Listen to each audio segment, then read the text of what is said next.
수많은 사람들이 나와서 찬양을 하는 그런 영감을 받았습니다. 할렐루야. 하나님께서 이사야 43장 1절 7절의 약속의 말씀대로 우리에게 큰 은혜를 주신 줄 믿습니다. 오늘은 예수님의 인격을 닮은 제자라는 제목으로 은혜를 나눌까 합니다. 예수님은 사람들로 하여금 소문을 내시는 영성과 인격을 가지고 계셨습니다. 그러나 정작 당신은 자신의 소문을 내기를 원치 않으셨습니다.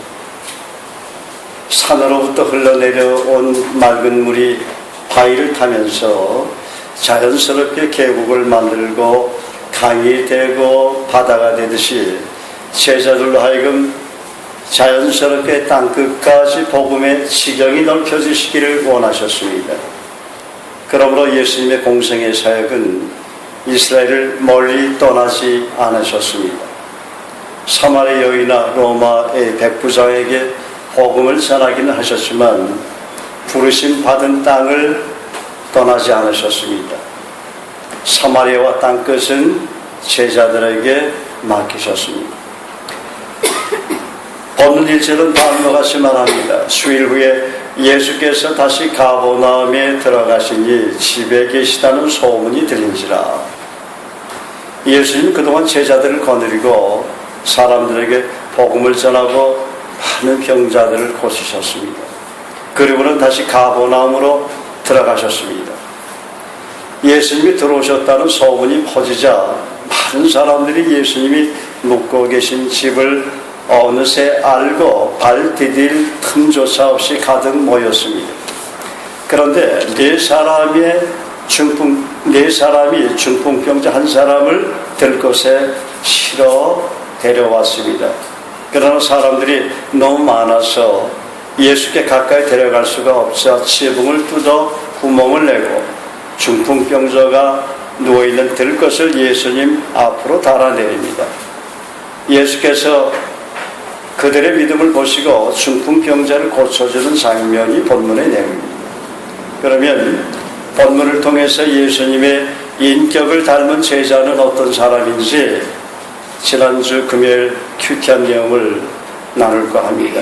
첫째 1절에 보면 제자는 영적인 소문으로 사람들이 달려오도록 하는 리더십이 있어야 합니다.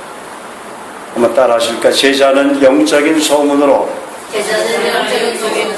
사람들이 달려오도록 하는 리더십이 있어야 한다.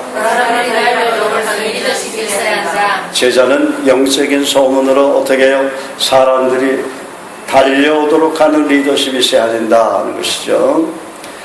영적인 소문으로 사람들이 달려오도록 하려면 어떻게 할까요? 제자는 먼저 영적인 소문에 민감해야 한다는 거예요. 여러분, 영적인 소문은 어디에서 들을 수 있습니까? 우리가 좋은 설교도 듣고 좋은 책도 보고 좋은 세미나에 참여해서 좋은 메시지를 듣고 깨닫고 적용하는 것 중요합니다. 그렇지 아니라면 선택의 지혜를 모아서 귀를 기울여야 합니다. 그러나 제자로 주님을 정말 따르고 있다면 우선순위가 있다는 거예요. 먼저 주님과 생명력 있는 교제에 우선순위로 헌신되어 있어야 한다는 것입니다. 우리 교회에서 늘 강조하고 훈련하는 큐티에 적극적으로 들여져야 합니다. 생명의 양식은 주님으로부터 공급되는 것입니다. 주님은 마태복음 4장 4절에 마귀를 대적할 때 다음과 같이 말씀하셨습니다. 기록되었을 사람이 떡으로만 살 것이 아니요 하나님의 입으로부터 나오는 말씀으로 살 것이라 하였느니라. 많은 그리스도인들이 주님과의 생명력 있는 교제를 간절히 사모하고 있습니다. 특별히 개인적으로 날마다 주님과의 경건의 시간인 큐티를 갖기 위해서 헌신하는 모습은 참으로 아름다운 모습이 아닐 수 없습니다. 그런데 대부분의 많은 사람들이 큐티에 대한 책자도 읽어보고 또 워크숍도 많이 하지만 한동안 지속되었다가 끊겨지는 경우가 많이 있는 것은 안타까운 일이 아닐 수 없습니다. 그러므로 큐티를 시작했던 처음과는 달리 어느덧 말씀의 맛을 잃어버리고 큐티 책만 사놓고 한 번씩 들여다보는 것으로 끝이 납니다. 말씀을 깊이 묵상하는 가운데 성령의 음성을 더 구체적으로 세미하게 들어야 되는데 자신에게 더 이상 성령의 음성이 들려오지 않으니까 아예 큐티를 포기하고 설교자의 메시지로 대신하고 한 번씩 교회나 소그룹 모임의 큐티 그룹에 참여해서 함께 잠시 묵상하고 나누지만 마음속 깊이 채워지는 진리 안에서의 참 기쁨과 자유함은 만족스럽지 못한 가운데 영적인 공허함만 오히려 더해지는 허탈한 자신의 모습으로 돌아가게 되는 것을 발견하게 됩니다. 여러분, 영적으로 어린 그리스도인이었을 때는 영적인 공허함에 대해서 잘 모릅니다. 오히려 은혜스러운 자리나 말씀을 함께 나누는 소그룹 모임이나 큐티 나눔방에 그냥 참여해도 은혜가 됩니다. 믿음은 들으면서 나기 때문에 말씀을 부지런히 듣는 가운데 성령께서 깨닫게 하시고 은혜도 부어주시기 때문입니다. 그러나 성령 하나님께서 어떤 사람에게 거룩한 영적인 성장과 영적인 성숙을 요구하시는 때가 이르게 되면 그 사람의 직분이 교회에서 어떤 위치에 있든지 스스로 말씀을 깊이 읽고 묵상하는 가운데 성령께서 주시는 메시지에 민감하게 반응하는 가운데 탁월하게 적용해야 할 책임이 있는 것입니다. 둘째, 제자는 내면의 영성과 인격의 현주소가 어딘지 항상 체크하고 다듬는 탁월함으로 무장되어 있어야 합니다. 한번 따라할까요? 제자는 큰 소리로 제자는 내면의 영성과 인격의 현주소가 어딘지 항상 체크하고 다듬는 탁월함으로 무장되어 있어야 한다. 제자는 어떻게 내면의 영성과 인격의 현주소가 어딘지 항상 체크하고 다듬는 탁월함으로 무장되어 있어야 한다는 것입니다. 여러분, 내면의 영성과 인격의 현주소가 어딘지 체크하려면 어떻게 할까요? 먼저 자신의 영적인 성장을 위해서 부지런히 기도하면서 말씀을 읽고 묵상하면서 노력을 해야 합니다. 베드로전서 2장 2절은 말합니다. 갓난아이들같이 순전하고 신령한 젖을 사모하라. 이는 이로 말미암아 구원에 이르도록 자라게 하려 함이라 그랬습니다. 여기서 구원에 이르도록 자란다는 이 말은 구원이 자란다는 말이 아니라 갓난아이들같이 순전하고 신령한 젖인 하나님의 말씀을 사모하는 가운데 부지런히 말씀을 먹어야 이미 구원받은 자로서 당신의 구원까지 흔들리지 않고 건강하게 성장하게 될 것이라는 말씀입니다. 하나님은 말씀으로 천지 만물을 창조하셨습니다. 그분은 말씀을 통해서 우리를 거듭나게 하고 거룩한 그리스도의 성품을 닮은 성화의 인격으로 다듬으시며 우리를 세워나가십니다. 그러므로 우리는 생명의 말씀 안에 날마다 깊이 뿌리를 내릴 때 성령의 생수를 부어주시며 새로운 만나를 통해 우리를 하나님의 사람으로 변화시켜 주시는 것입니다. 사도행전 19장 20절은 말씀이 흥할 때 어떻게 해요? 세력을 얻게 된다, 그렇게 말하고 있어요. 여기서 세력을 얻게 된다는 말은 복음의 시경이 넓어지니까 날마다 구원받는 영혼의 숫자가 늘어나고 제자의 숫자가 늘어난다는 그 세력을 말하는 것입니다. 이 세력 속에는 사람들에게서 다양한 은사들이 나타나고, 우리 야고보서 1장 17절 암송하죠.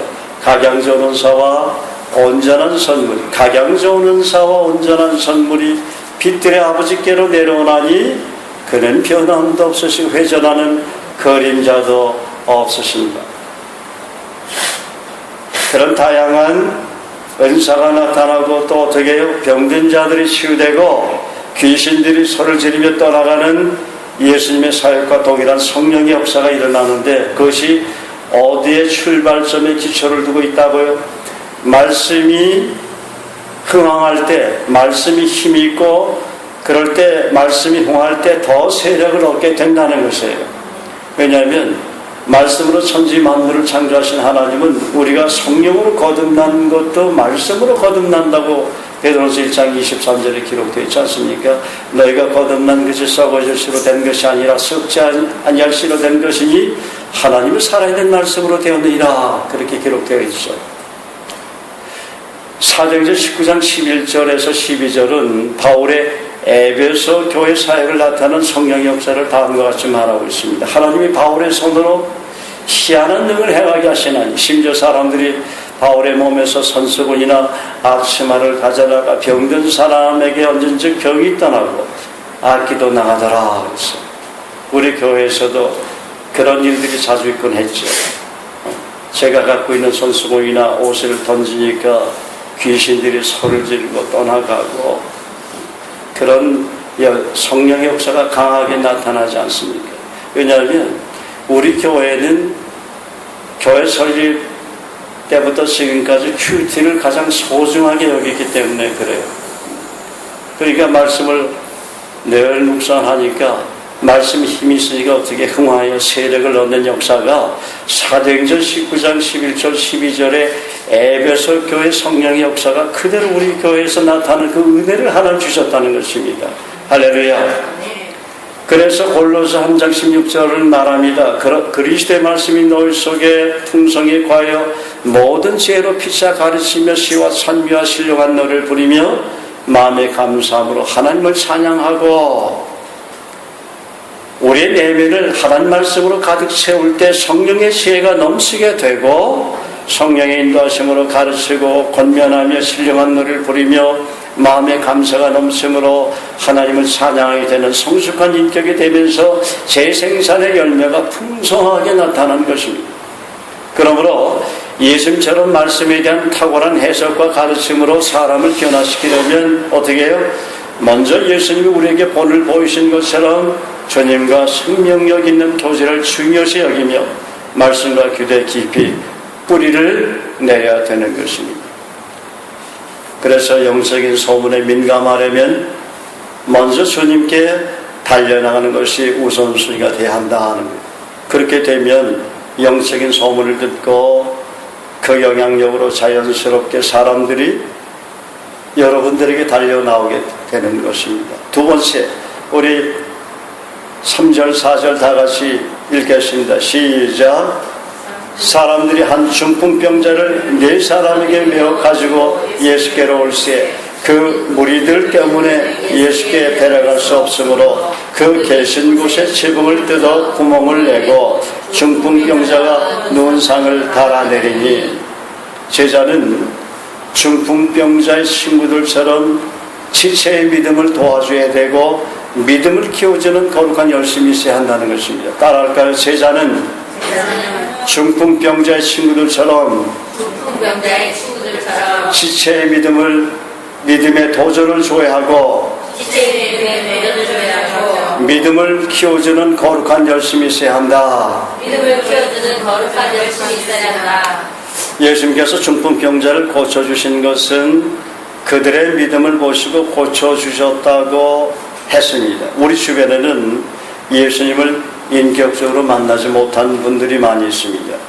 예수님이 어떤 분인지 들어보지 못한 분들도 있고 예수님에 대해서 말은 들었지만 나와 어떤 관계가 있는 분인지 경험하지 못한 분들이 많이 있습니다.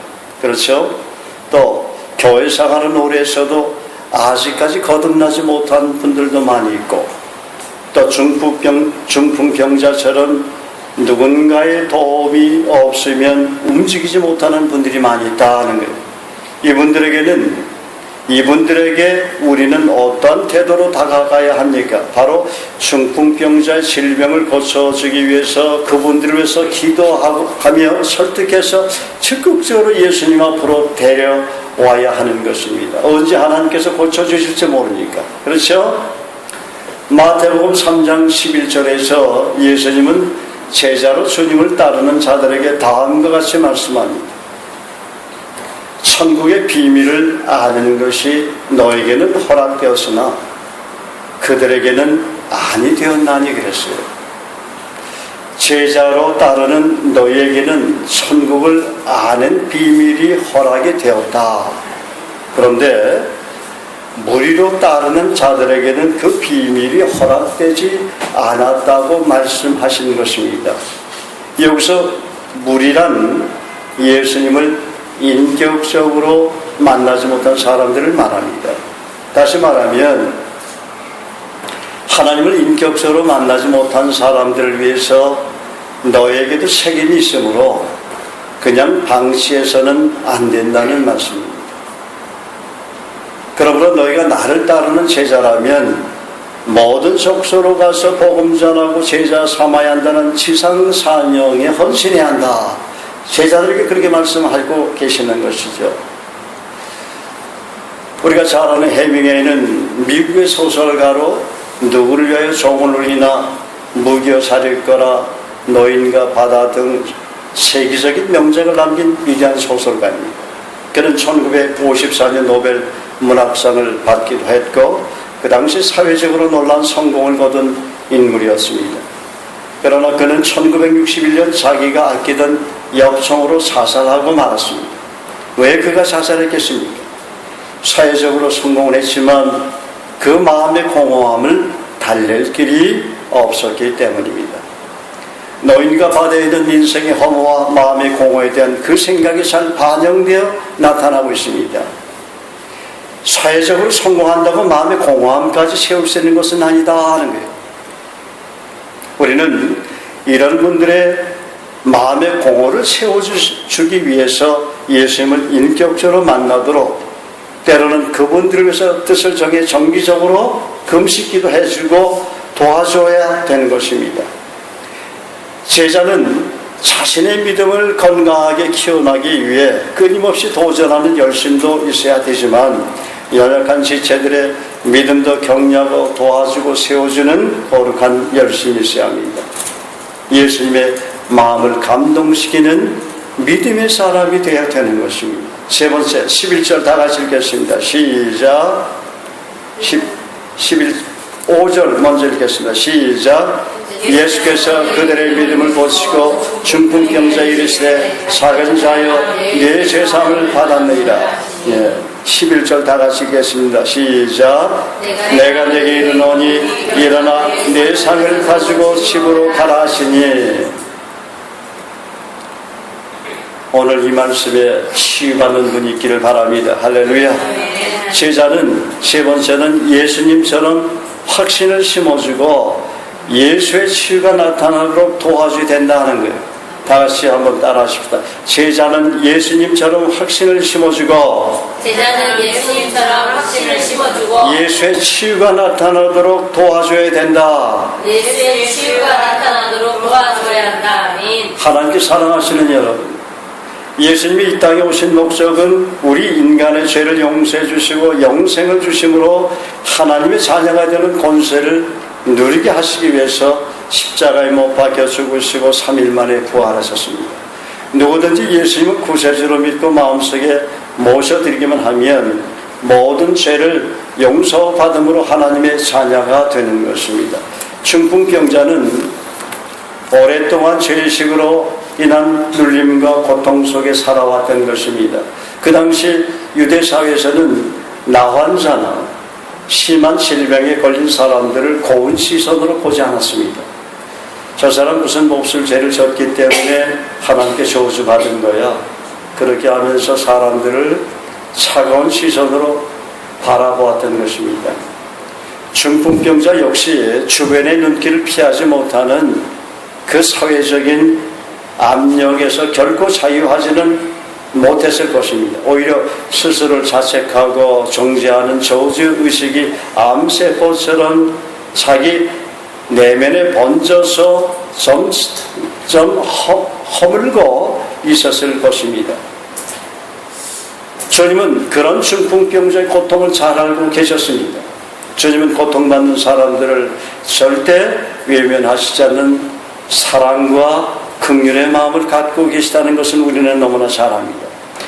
그래서 누구든지 주님 앞에 나오면 하면 그 고통을 해결해 주시는 것이 주님의 긍휼의 마음이시다 하는 거예요. 영적인 고통뿐만이 아니라 물질적인 고통, 때로는 육체 질병으로 인한 고통까지도 치유하시고 회복해 해주시는 분이 전능하신 하나님이시다. 출애굽기 15장 26절을 말합니다. 내가 애굽 사람에게 내린 모든 질병 중 하나도 너에게 내리지 아니하리니 나는 너희를 치료하는 여호와입니다. 이 말씀을, 이 약속을 굳게 믿고 날마다 읊조리고 믿음으로 선포해도 자신의 질병을 치유하시는 것이 그리스도 예수의 마음이다. 왜냐하면 하나님께서 말씀을 통해서 약속하셨기 때문에 반드시 이루어지게 되는 것이다. 이런 구절을 찾아야 돼요. 이런 구절을 찾고 먼저 자기 병 나으려면 말씀이라도 하나 붙잡고 열심히 간절히 때로는 금식하면서 기도해야 되지 않아요? 그래야 하나님 치료가 임하지. 말씀으로 천지 만물을 창조하신 분은 오늘도 말씀으로 일하는 거예요. 믿습니까? 네. 말씀으로, 하나님 말씀으로 일한다는 걸 몰라요. 대부분 많은 사람들이. 마음판의 색이라고 그렇게 유대인들에게 신명기 6장에도 그렇게 말씀하시는 거예요. 너는 말씀을 마음판에 새기고 내 미간에도 붙이고 벽에도 써붙이고 문설주에도 붙이고, 그 말씀 그 자체가 능력이 나타난다는 것입니다. 인정하시면 아멘 하시기 바랍니다. 아멘. 또 이사야 53장 5절에서 선지자 이사야는 다음과 같이 말합니다. 그가 찔림은 우리의 허물 때문이요 그가 상함은 우리의 죄악 때문이라. 그가 징계를 받음으로 우리가 평안을 누리고 그가 채찍에 맞음으로 너희가 나음을 얻었다. 그렇게 말씀하고 계십니다. 어떻게 치유받을 수 있습니까? 첫째는 치유하신 하나님, 예수님의 약속하신 그 말씀을 믿고 예수님께 나와 예수님의 이름으로 기도해야 합니다. 둘째는 친구들의 중보기도에 도움을 요청해야 합니다. 또한 심한 질병에 걸렸을지라도 믿음을 포기하지 말고 전능하신 하나님을 의뢰하며 가족이나 친구의 도움을 받을지라도 주님 앞에 부지런히 나와야 합니다. 주님은 5절 말씀처럼 우리가 어떤 믿음을 갖고 있는가 우리의 믿음을 항상 보십니다. 여러분도 그렇잖아요. 네. 교회에서 저 형제의 믿음이 좀 자라야 되는데, 저 자매의 믿음이 좀 자라야 되는데, 저 집사님 믿음이 좀 자라야 되는데, 여러분도 그런 걸 느끼죠? 왜 안 자랄까? 나보다 먼저 믿은 사람이 왜 저렇게 둔하게, 그 믿음이 왜 안 자랄까? 그 왜 안 자랄까라는 그 답답함은 누가 주는 거예요? 성령께서 주시는 마음이에요. 그래서 그분들을 위해서 기도하게 되고, 어떻게 해서든지 그 사람의 믿음을 키워주기 위해서 애를 쓰는 모습을 볼 수가 있지 않습니까? 하물며 주님이시겠느냐. 그래서 겨자씨만한 믿음을 갖는 게 중요하다. 거듭난 그리스도인이라면 누구나 겨자씨만한 믿음이 있는 거예요. 그런데 그 겨자씨는 점점 자라게 되도록 성령께서 역사하시는데, 그런 믿음, 큰 나무가 되는, 겨자씨가 자라서 큰 나무가 돼서 새들이 와서 지저귀고 노래하는 그런 믿음의 큰 나무가 되기를 원하는 것입니다. 할렐루야. 예수님은 내 믿음이 크도다 그렇잖아요. 내 믿음대로 되잖아. 그 믿음이 뭐예요? 내가 하나님 말씀을 믿는 믿음대로 되라는 것입니다. 할렐루야. 믿음을 원하신다는 거예요. 여러분, 아무리 많이 배우고 많은 것을 알고 많이 경험을 해도 믿음이 있는 사람이 있고 믿음이 없는 사람이 있어요. 국민학교를 못 나와도 믿음이 있는 사람이 있고, 대학원을 졸업하고 박사학위를 받아도 믿음이 없는 사람이 있어요. 우리가 알잖아요. 우리가 봐도 한심하잖아. 기가 막히잖아. 아무리 교회에서 직분을 큰 직분을 맡은 뭐해, 믿음이 없는. 하나님은 저와 여러분에게 믿음을 원하신다는 것이, 믿음을 원한다. 어느 장로님이 방송국에서 간증을 하는데, 자기 교회에 귀신 들린 자매가 있었대. 그래서 교인들을 데리고 그 신방을 가가지고 그 자매를 향해서 예수 그리스도 이름으로 명하노니 사단아 불러라! 그 소리를 지르니까 그 귀신 들린 사내가 뭐라고 얘기했는지 아세요? 뭐? 귀신아 불러라. 이놈아 너는 주초나 끊어. 술, 담배나 끊어. 이놈 자식아. 어디 와서 귀신을 물러가라고요. 귀신도 귀신같이 하더라는 거예요. 얼마나 그분이 거기서 부끄러움을 당했는지. 자기 죄를 회개하고 울고 통곡하고 세상을 위해서 방송국에서 간증하더라는 거예요. 여러분 귀신도 믿음이 있는 사람과 없는 사람 알아요. 그래서 예수님의 사역을 보면은 예수님이 가는 곳마다 귀신 들린 사람은 귀신들이 드러나요. 저와 여러분에게도 그런 은혜가 있는 줄 믿습니다. 아멘. 저도 어린 그리스도인데 그런 경험을 했어요. 버스에서 정신병자 그 자매가 탔는데 너무 불쌍하더라. 그런데 그 자매를 고쳐주려고 다가가니까 저를 한눈은 감고 한눈은 뜨더만 하나님의 아들이요 나는 당신이 누군지를 압니다. 당신은 하나님의 거룩한 아들입니다. 나를 괴롭히지 마세요. 그 자매는 성경을 모르는 자매예요. 그래서 성령의 역사로 그 자매가 정신이 이상된 자매가 귀신이 떠나가고 새 사람이 됐는데 신학교 가서 전도사 된다 하더라. 할렐루야. 근데 그걸 기점으로 계속해서 때로 특별한 상황에서 귀신 들린 사람은 그게 드러나더라고. 또 그런 얘기를 저기 하더라고. 하나님의 아들이요 당신과 내가 무슨 상관이 있습니까? 나는 당신이 누군지 아니. 당신은 하나님의 거룩한 아들이요 나를 괴롭게 하지 말라. 우리 크리스천들은 우리 내면에 성령께서 계세요. 내면에 있는 성령을 보고 예수 그리스도의 성령을 보고 귀신들이 두려워하는 거예요. 무서워하는 거예요. 자기 정체가 실체가 드러나는 거예요. 그래서 물과 성령으로 거듭나게 되면 그런 성령의 역사가 일어날 수밖에 없다 하는 거예요. 믿습니까? 아멘. 그건 특별한 사람에게 주는 것이 아니에요. 거듭난 그리스도는 정말 겨자씨만한 믿음이 있는 사람이라면 누구든지 그러한 은혜를 받을 수가 있는 것입니다. 그런데 보면 그런 믿음도 없어요. 한 번씩 귀신 내쫓는 사역을 하게 되면 귀신이 자기에 들어갈까 봐 나간다 하면 그냥 엎드리기나 하고 무서우니까 자기 속으로 들어올지 모르니까. 내가 미국에서 집회할 때 그런 경험들 그냥 납작 엎드리더라. 왜 귀신을 두려워합니까? 외국인 클럽에 외국인 사역을 우리가 10년 동안 오랫동안 했잖아요. 그 외국인 클럽에 가보면 얼마나 귀신들이 많은지 모릅니다. 그 필리핀 자매들이 저한테 얘기해요. 화장실을 못 가겠대. 그 나이트 클럽 같은 곳이에요, 거기가. 술 먹고 춤 추고 그냥 난리가 났지. 화장실에 귀신이 있다는 거야.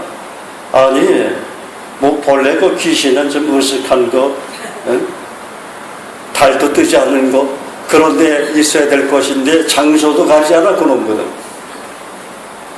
기겁을 해가지고 그냥 나와서 화장실 가지 못하고 찔끔찔끔 찌르기나 하고 그 자기 언니하고 자기 친구들하고 화장실 같이 가요. 오늘 오후에 어느 아이들 중에서 그 아이들이 올 거야. 외국인들이. 그리고 나이트 클럽에서도 외국인 클럽에서도 그냥 하나님 말씀 선포하고 복음 전하고 안수기도 하면 귀신들이 드러나는 경우를 난 많이 봤어요. 여러분 귀신들은 이 마귀는 예수 믿는 사람을 얼마나 두려워하는지 몰라. 그 실체가 드러나게 되어 있는 거예요. 근데 자기 내면의 상태도 모르는 사람이 많아. 크리스천들이. 자기 내면의 영성이 지금 어떤 모습을 가지고 있는지 그 모르니까 영성인 분별력을 상실하니까 그냥 어떻게 해요? 세상에 그 탕류에 자기도 모르게 그러니까 밀려가는 거예요. 밀려가는 거예요. 이 세상이나 세상에 있는 것들을 사랑치만 누군지 세상을 사랑하면 아버지 사랑이 그 속에 있지 않냐요. 이는 세상에 있는 모든 것이 육신의 정욕과 안목의 정욕과 이생의 사랑, 이는 나 아버지께로 쫓아오는 것이 아니라 세상으로 쫓아오는 것이다. 너희는 이 세대를 본받지 말고 오직 마음을 새롭게 함으로 변화를 받아 하나님의 선하시고 기뻐하시고 온전하신 뜻이 무엇인지 분별해야 되는데, 그런 영적인 분별력을 상실하니까 그냥 세속화된 그 갓속 안에 자기를 도매금으로 넘기는 거예요. 그 세상이라는 그 탕 위에 그냥 떠내려가는 거예요. 떠내려가는 거예요. 그러다가 자기 몸이 갑자기 심각하게 아프든지 사고가 난다든지 부도가 난다든지 가정에 무슨 큰 일이 일어난다든지 도저히 일어날 수 없는 어떤 그 재난을 만난다든지 그러면 그때 크리스찬들을 엎드려가지고 하나님 앞에 회개하고 자기를 돌아보지 않아요. 그런 재앙이 오기까지 하나님이 오래 참으셨다는 거 모릅니까? 노아의 홍수 때 하나님이 몇 년을 참았어요? 노아가 배를 120년 동안 만들었잖아요. 120년 동안 참았다 하는 거예요. 그 작게 참은 거 아니죠? 결국 하나님의 경고를 조롱하고 무시한 그 사람들은 홍수로 인해서 물로 수장을 받았다. 한 번씩 우리가 유튜브에나 뉴스에 쓰나미 오면 그냥 집도 떠내가고 차도 떠내려가고 그 그냥 태국에서도 또 일본에서도 그 아시아 지역의 쓰나미 한 번씩 유튜브에 보면 참 비참하더라고요. 그냥 해안가에서 그냥 수영하고 놀다가 가족들끼리 그냥 놀다가 호텔에서 놀다가 갑자기 쓰나미가 오는 바람에 그 쓰나미로 인해서 어떻게 그냥 많은 사람들이 그냥 물에 수상돼서 그 고귀한 생명을 잃어버린 걸 보면 얼마나 가슴이 아프고 슬픈지 몰라요. 한 영혼이 천하보다 귀한데 고귀한 생명이 저렇게 정말 물에 수상이 되어 죽다니.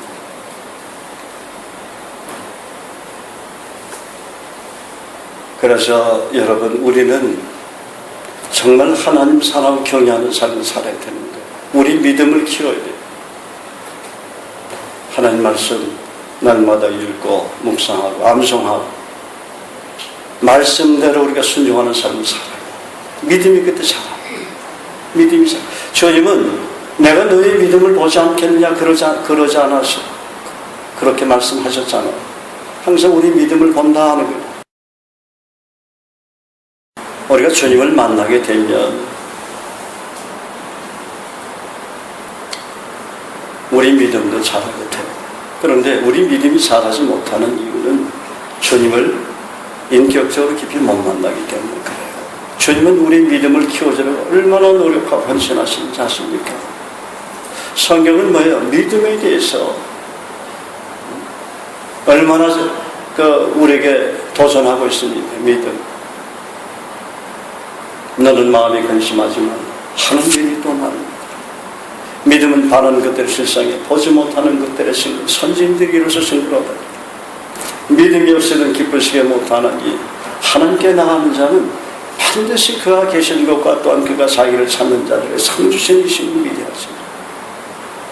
몇 말씀만 믿고 붙잡고 신앙생활해도 약속하신 말씀대로 역사하시는 하나님의 능력을 우리가 경험하게 되는데 그 말씀을 못 믿는 거예요. 나에게는 안 될 거예요. 이루어지지 않을 거예요. 그러니 어떻게 그 말씀이 이루어질 수 있겠어요? 마지막 네 번째 6절에서 12절을 보면 제자는 사람들의 중심을 읽을 수 있는 주님 닮은 영적인 통찰력과 말씀에 대한 확신을 끊임없이 개발해야 합니다. 다 같이 따라하겠습니다. 제자는 사람들의 중심을 읽을 수 있는 제자는 사람의 중심을 읽을 수 있는 주님 닮은 영적인 통찰력과 주님 닮은 영적인 통찰력과 말씀에 대한 확신을 끊임없이 개발해야 된다. 말씀에 대한 확신을 끊임없이 개발해야 한다. 6절에서 12절을 풀어서 설명하면 다음과 같습니다. 예수님께서 중풍병자에게 내 세상을 받았느니라고 말씀하실 때 거기에 있던 어떤 서기관들이 속으로 생각하기를 무엇이라고? 죄를 용서한다고? 이 사람이 어찌 감히 이런 말 하는 거야? 아니, 오직 하나님 한 분에는 능히 죄를 사할 수 있어. 이 친구 하나님을 모독하는 신성 모독을 하는구만. 그렇다면 자기가 하나님을 아는 거 아니야? 그러나 예수님은 그들의 중심을 읽으셨지만 잠시 꾸지람을 하시면서 그들에게 재미있는 제안을 합니다. 우리 지난주 금요일날 나눴죠. 이 서기관들에게 퀴즈를 하나 내줘요. 퀴즈 문제를 내줍니다. 두 가지 중에 어느 것이 쉬운지 너희가 대답을 해보라고 말씀하십니다. 거기 뭐라고 하십니까? 중풍병자에게 내 죄사함을 받았느니라 하는 말과 일어나 내 상을 가지고 걸어가라 하는 말 중에 어느 것이 쉽겠느냐? 다시 한번 보세요.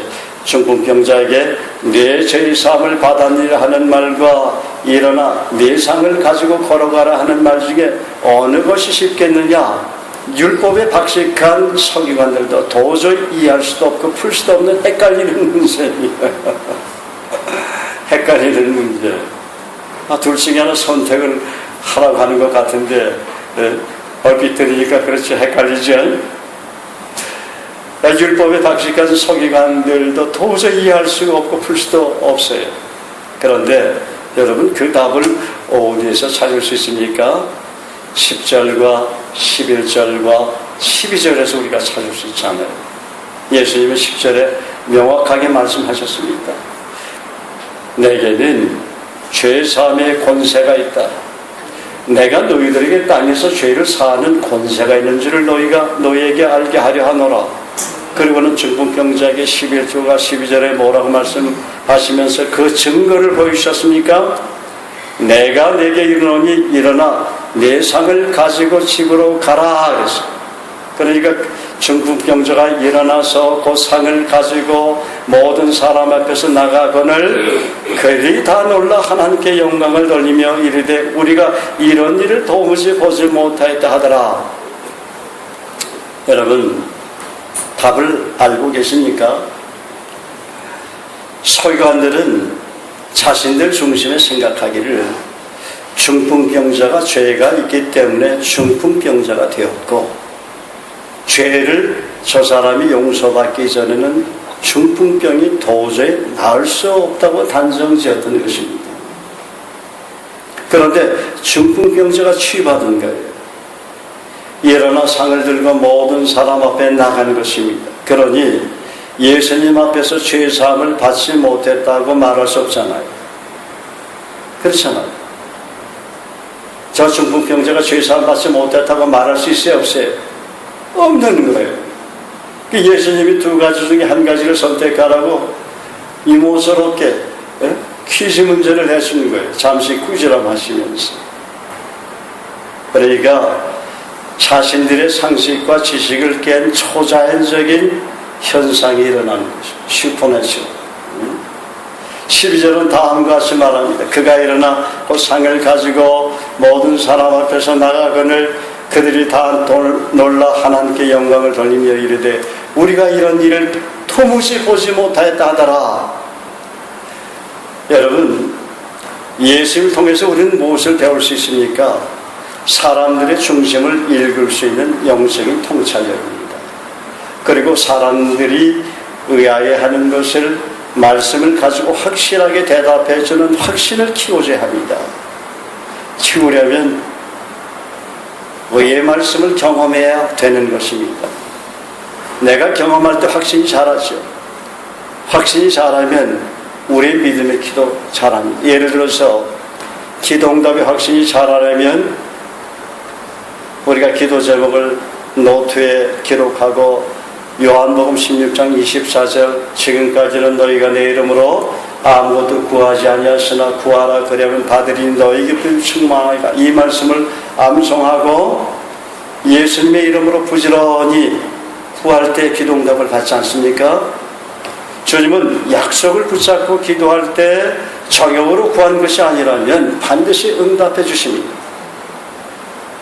각양져오는사 온전한 선물이 빛들이 아버지께는 내려오나니 그는 변함도 없으시고 회전하는 그림자도 없으시니 아무것도 염려하지 말고 오직 모든 일에 기도와 간구로 너희 구할 것을 감사함으로 하나님께 하라라. 그리하면 모든 지각에 뛰어난 하나님의 평강이 우리 마음과 생각을 응답으로 지켜주신다는 거예요. 그래서 모든 확신은 말씀을 통해 반드시 경험하게 되는 거예요.